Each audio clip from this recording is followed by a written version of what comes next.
Assalamualaikum warahmatullahi wabarakatuh. Rakaluma Bandung masih di dalam edisi Kampung Masjid Giging. Sekarang kita akan melihat satu komplek pemakaman yang berada di sekitaran perumahan warga yang sudah sangat memprihatinkan kondisinya.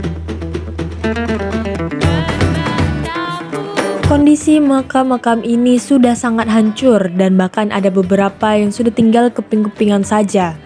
Banyak makam jenis tipologi Aceh Darussalam di sini, namun banyak juga yang sudah tidak dapat teridentifikasi lagi bentuk dan jenis tipologi apa makam-makam yang sudah hancur itu, karena memang kondisinya sudah sangat benar-benar dalam bentuk kepingan.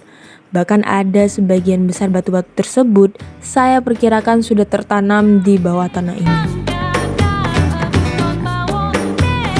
Memang jika kita hanya melihatnya secara sekilas, kita tidak akan tahu bahwa ini dulunya adalah sebuah makam. Namun ketika saya lihat lebih dekat, ada ukiran-ukiran khusus yang jika kita sudah tahu tentang inskripsi nisan dan juga bentuk-bentuk ukiran yang ada di sebuah nisan Aceh, kita bakalan lebih paham bahwa ini merupakan kepingan batu-batu nisan yang sudah hancur. Menurut penuturan warga sekitar, mereka mengetahui bahwa ini adalah sebuah nisan. Ini merupakan makam beberapa orang yang menurut mereka adalah makam orang-orang kaya terdahulu di kampung tersebut.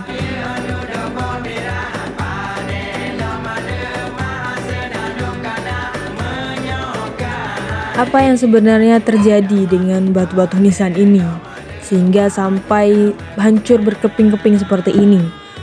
Apakah mungkin dikarenakan bencana gempa dan tsunami pada tahun 2004 silam yang memporak-porandakan semua batu-batu nisan ini? Atau dikarenakan ulah tangan-tangan yang tidak bertanggung jawab? Sosialisasi sangat diperlukan bagi kampung ini, dikarenakan kampung Masjid Giging merupakan kampung yang memiliki aset sejarah yang begitu besar di Kabupaten Pidi khususnya. Di perjalanan pulang, mata saya terfokus tiba-tiba pada salah satu rumah warga yang di depannya terdapat batu nisan yang menyita perhatian saya, persis di samping Jalan Mantak Tari.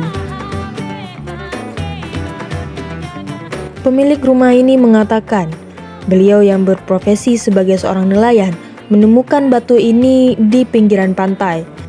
Ketika adanya kegiatan penambakan tanah pinggiran pantai yang dilakukan oleh pemerintahan daerah, batu ini jatuh bersamaan dengan tanah timbun yang diturunkan oleh mobil dump truck pengangkut tanah tersebut. Bagian atas ini merupakan pangkal dari batu nisan tersebut yang semestinya ada di bawah tanah sebagai pasak atau penguat pengokoh bagian bawah dari batu nisannya. Sedangkan bagian yang berukir seperti persegi panjang tersebut merupakan bagian bawah dari nisan yang berada di atas tanah. Tidak banyak yang dapat kita lakukan untuk membalas jasa-jasa mereka. Namun dengan menjaga peninggalan yang ditinggalkan kepada kita, saya rasa cukup untuk membalas segala yang mereka lakukan.